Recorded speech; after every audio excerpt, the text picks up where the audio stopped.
Okay, so we talk about the DES decryption. So we have seen the DES. So encryption was like this. So we have a plaintext X. We apply a IP. We apply a permutation on this. Then we divide this into two part. L0 R0 64 bit, 64 bit is 32 bit 32 bit. Then we are having a fiscal operation. So this is directly coming here L1 R1. Then this is the function f, which is taking K1 as the first round key. Then we are XORing with this. We are XORing with this. Bitwise XOR, and this is the R1. Okay. So this is the first round, and then we continue this. So from here we have L2 R2, the same fiscal structure we are applying with K2. Then we are XORing. So this way we continue up to we got L16 R16. So 16 fiscal cipher we are applying, then finally we are adding the IP inverse, and we got the Y, the ciphertext. So this is the this is encryption of DES encryption. Okay. Now the question is how the Bob decipher it. So Alice and Bob. So Alice wants to send a message to Bob. So they agreed with a common key K, whose effective size is 56 bit. Okay. And Alice has a plaintext M, whose size is 64 bit. So they decided to use the block cipher DES. So Alice is doing this encryption. So this is X. Alice is doing this encryption and getting this Y and sending Y to Bob. Now, so Bob has to decrypt it. So how Bob can get back the message? Decryption. That is the decryption algorithm or decryption procedure. So from this Y, Bob has to get back X. So basically Bob will apply this is IP inverse, IP, go back here. So basically we have to invert the fiscal cipher. So if we can invert the fiscal cipher, if we know how to invert a fiscal cipher, then we are done. So the question is how we can invert a fiscal cipher. So suppose we have a one round DES, which is basically a fiscal cipher. So this is basically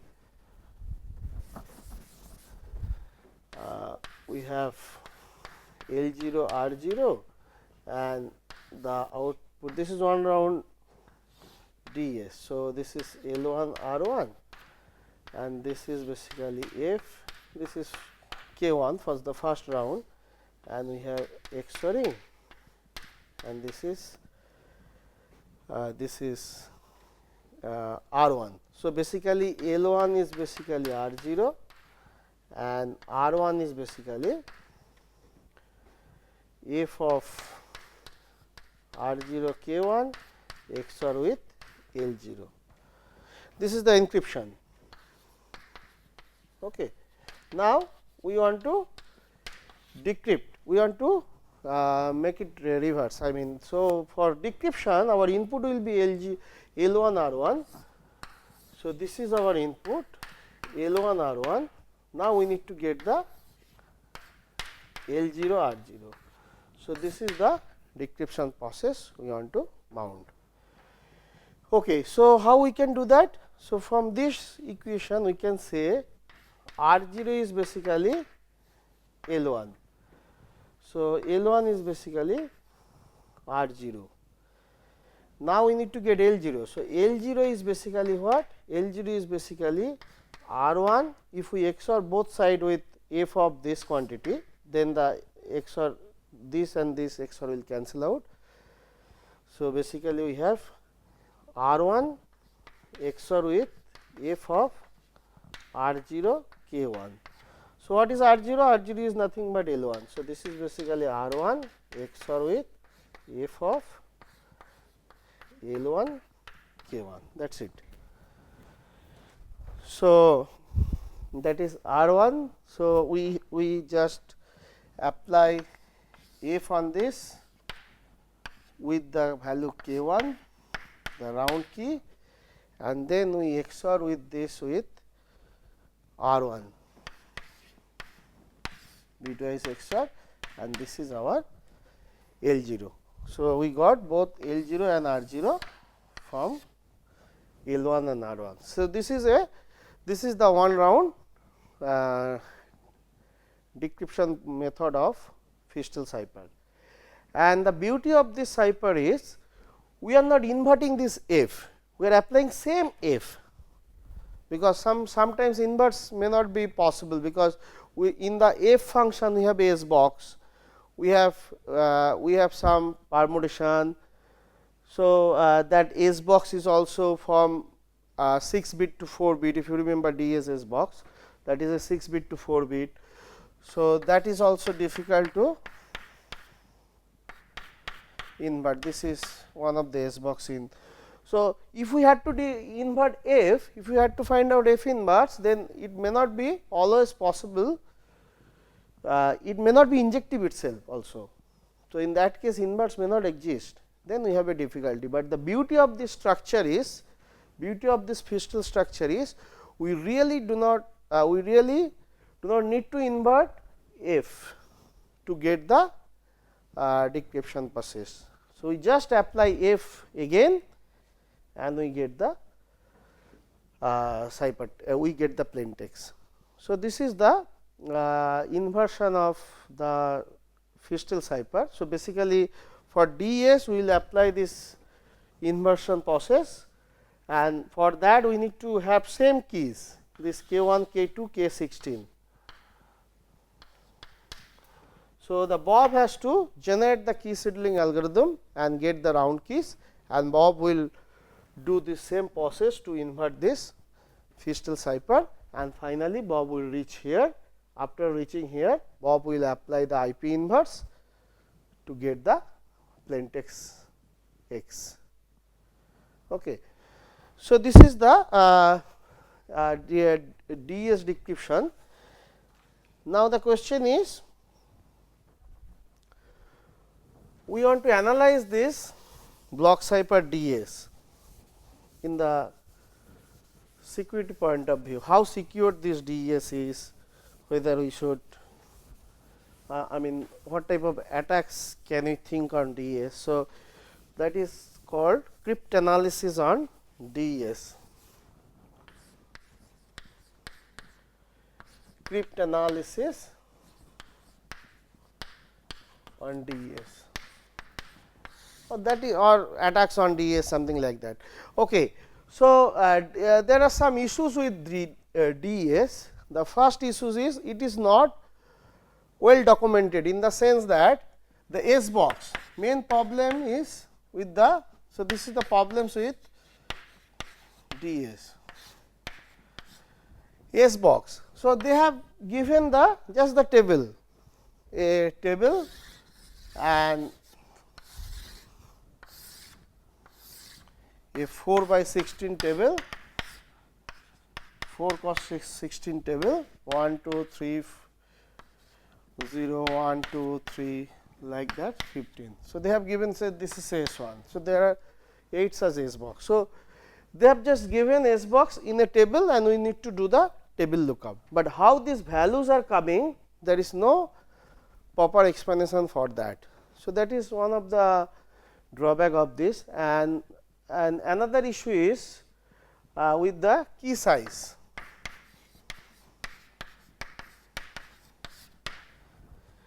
So, key size of DES is just 56 bit effective key size. So, that will enable us to mount the attack like generic attack like exhaustive search attack, time memory trade off attack. We will come to those attacks, those are generic attack. So, what do you mean by generic attack, non-generic attack? We will discuss that. So, but before that, let us talk about what are the attack model we have for the cryptographic cipher. Okay, so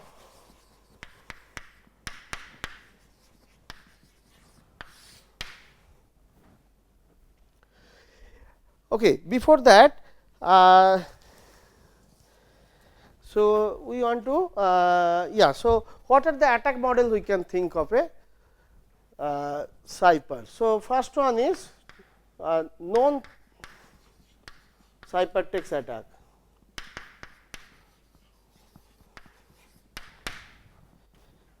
Or this is called ciphertext only attack, ciphertext only attack.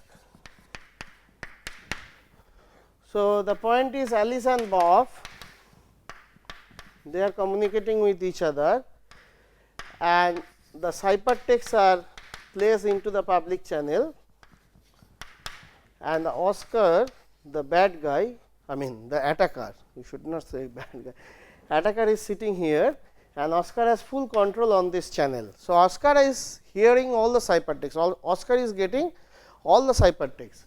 So, that is called ciphertext only attack. Oscar is having only the access of this channel, and so Oscar is getting the ciphertext which is between Alice and Bob, or all the old ciphertext between Alice and Bob. So, that is the this model, and the next model is known plaintext attack.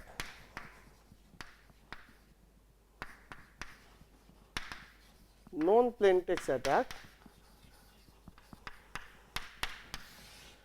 So, in this attack model, Oscar is having some plaintext and the corresponding ciphertext. So, the attacker has some plaintext and the corresponding ciphertext for some. So, there are n of such thing.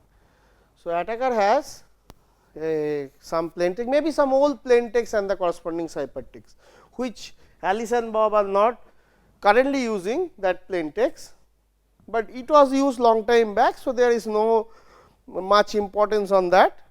So, they make it public kind of thing. So, they have given this plaintext and ciphertext, and the goal of this attack is, so they are using a common key k. This is the symmetric key setup, they are using a common key k. So, the goal of this attacker is to get the key k or to get the, so suppose they are now using the message P star, the new message, and getting the C star. So, or to get or to guess the new plaintext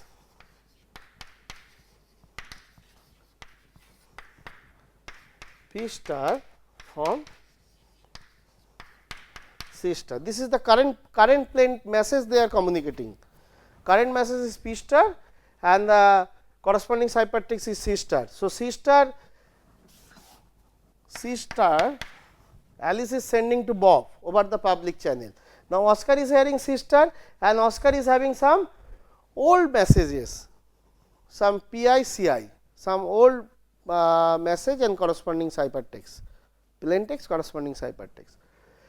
So, the goal of the attacker is to guess the current message and guess the or get the key. That is also a big challenge to get the key. So, this is one model, and another model is chosen plaintext attack. This is called, sorry, this is just love this. So, this is called chosen plaintext attack. This is the third model, chosen plaintext attack. Okay. So, here what we are doing, we are giving some more power to the attacker in a sense that, so attacker can choose some plain text and get the corresponding ciphertext. This plain text can be chosen by the attacker. So, attacker or the Oscar can choose the plain text and get the corresponding ciphertext. So, as if this encryption machinery, we are giving the temporary access of this encryption machinery to the attacker without revealing the key. So, what we are doing, we are inbuilting key over here and we are giving the access. Say in software, this could be a encrypt.exe, I mean des.exe, des encryption.exe. So, we inbuilt the we are not revealing the key is inside. So, but we are giving the temporary access of this encryption machinery to the attacker, so that attacker can choose the plain text P1 and can get the ciphertext C1, P2 can get the ciphertext C2, like this for some point of time. Then we remove this access. So, we are giving the temporary access of the encryption machinery to the attacker without revealing the key. So, key is inbuilt some sort of. So, attacker can give the plain text and can get the corresponding ciphertext. So, that is this model, and the goal of the attacker is to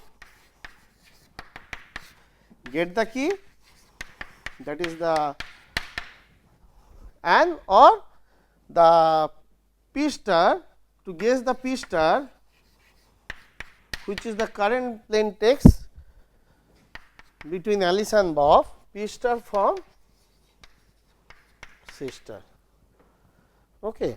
So, this is the goal of the attacker in this attack model.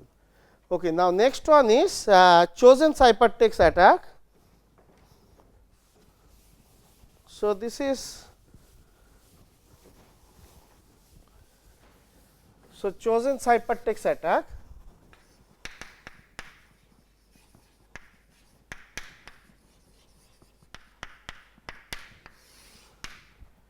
Okay.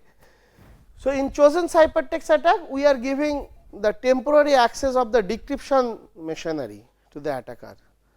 So, like this is say DES decryption function,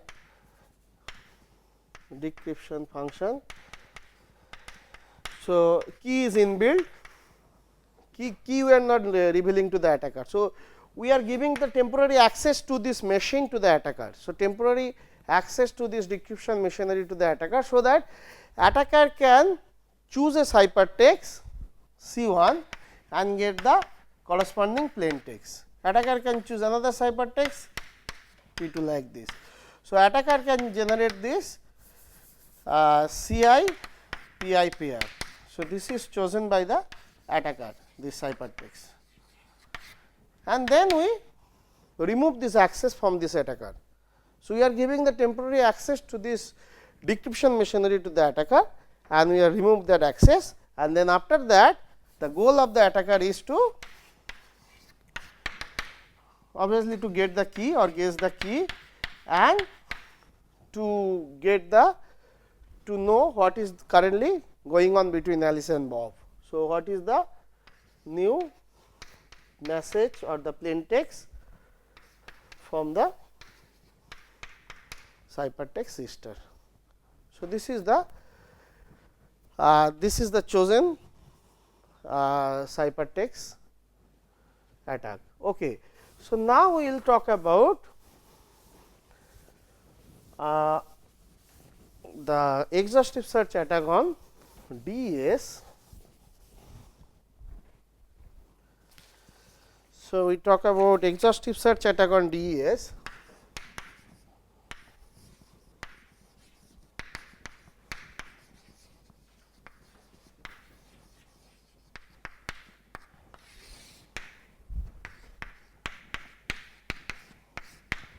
Okay. So, this is so DES is a block cipher which is taking a 56-bit effective key. This is the encryption of DES encryption. Okay.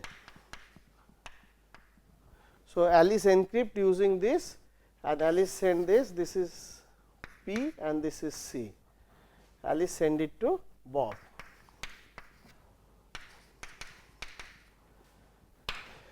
Okay. Now, the key size of the DES is 56 bit. Length effective key size is 56 bit, and that will mount as a this exhaustive search attack on DES. So, how? This is basically a known plain text attack. Suppose Oscar, the attacker, knows this, a plain text and the corresponding ciphertext, and attacker wants to guess the key. Okay. So, attacker don't know the key. So, attacker wants to guess the attacker does not know the key. So, attacker wants to guess the key. So, what attacker will do? So, attacker know a plain text and the corresponding ciphertext. This is kind of known plain text attack model under. So, what Oscar will do? So, Oscar knows the key is 56 bit. So, key is a typically a 56 bit 01 bit say. Okay. So, this is the key space. So, what is the size of this key space? 2 to the power 56. So, if 1, then we can say K1, K2 like this. So, these are the keys K1, K2, K3 like this. So, K 2 to the power 56. These are the possible keys. This is the key space for DES. Okay. Now, what Oscar will do? Oscar don't know the key, doesn't know the key. So, Oscar will try for all possible key. This is called brute force or exhaustive search. So, Oscar will try for. So, Oscar have this C, or then Oscar will do the DES decryption algorithm. These algorithms are public. This block cipher algorithms are public. Only secret is the secret key K. Okay. So, our encryption algorithm is public, encryption decryption algorithm what we are doing, those are public. Only secret thing is the secret key K. Okay. So, so what Oscar will do? Oscar will try for K1 and decrypt it and see getting a P1 and check whether this P1 is P or not. If it is P, then okay, fine, that is the corresponding key is K1. So, this way Oscar will try for all possibilities K2, K3, Ki and get corresponding Pi and check whether Pi is matching with P or not. So, this way Oscar will try for all possible keys, and once it is matching with this P, then it stop. It could be other way also, encryption also. Oscar can encrypt P and check whether Ci is matching with C or not, because Oscar is having a PC pair. Okay. So, now, so this is the exhaustive search attack on DES. So, it will search for all possible keys in a key space. So, then what is the time complexity for this? So, time is basically so we have to, worst case we are getting the key at the end. So, time is basically 2 to the power 56 size of the key space and time required for DES encryption or decryption. Time required for DES encryption or decryption. So, if you assume our machine is fast and this DES encryption decryption time is a 1 second. So, this is basically 2 to the power this many second. 2 to the power 56 second, which is huge, which is maybe how many? I mean, it's few years. Okay. So, that way we cannot do the exhaustive search on DES. So, what is the next step? Now, suppose we have two two computer, and we divide the key space into two parts, and we ask both the computer search in this part in parallel. So, in that case the time will be reduced by half, because they are working in parallel. So, time will be reduced by 2 to the power 55, which is not much benefit, but if we have more than two computers, if you have many processors, so if you have say 2 to the power 32 processors, and then what we do, we partition this key space into that many number of partition, and then we ask each of this computer, each of this processor to search in this particular region. So, we are partitioning this key space into this region, and we will ask the computer, we will ask the processor. So, this is the parallel computing. So, processor are running in parallel, and they are searching in their respective key space, and once somebody got the key, so it will send a signal that hey, I got the key, so stop. So, whole system will stop. So, this way if there are 2 to the power say 36 or 32 processors, 32 computer or processors which are running in parallel to find the key, then the time will be reduced by 2 to the power 56 by 2 to the power 32, which is basically 2 to the power 24. So, which is this second, which may be less than 2-3 days or something. So, this is an attack. So, this is an exhaustive search attack on DES. So, this attack was so Electronics Founder Foundation EFF, they mount this attack in 1996, and they build a hardware for this attack, and they have spent around USD 2 lakhs, and they can and their time complexity for get the key is just at less than 3 days, I think. Time is less than 3 days. So, this is an exhaustive search attack on DES, okay. And this is a hardware implementation by the Electronics Founder Foundation, and there are many softwares in software implementation on finding this exhaustive search attack on DES. So, DES is broke, and this attack, this type of attack, exhaustive search attacks, is called generic attack. Why? Because here we are really do not bother about the inner design of the DES. We do not care how the inside it is the design, we only do care about the key space. So, this same attack can be mounted on another cipher, which may be some X block cipher, or maybe some Saurabh block cipher, Only thing, if the key size is 56, then the same attack idea will be carried over here. So, we are not really looking at the inside of this cipher. So, that sense it is called generic attack.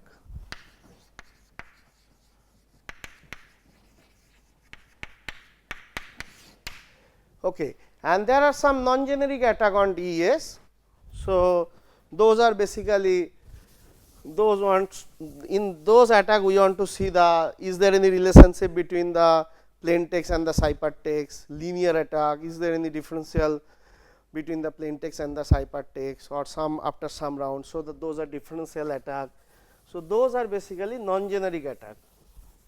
So, non-generic attack. So, generic attack is basically exhaustive search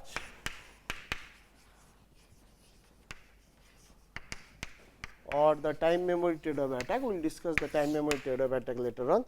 So, non-generic attack are basically linear cryptanalysis, linear attack,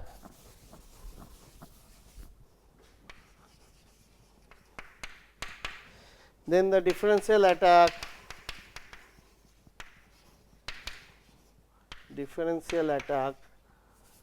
and then some version of differential attack like boomerang attack, impossible differential attack. So, in this attack model we will really need to see the inner design of the cipher, and we are really need to find out some linear relationship between the plain text and ciphertext.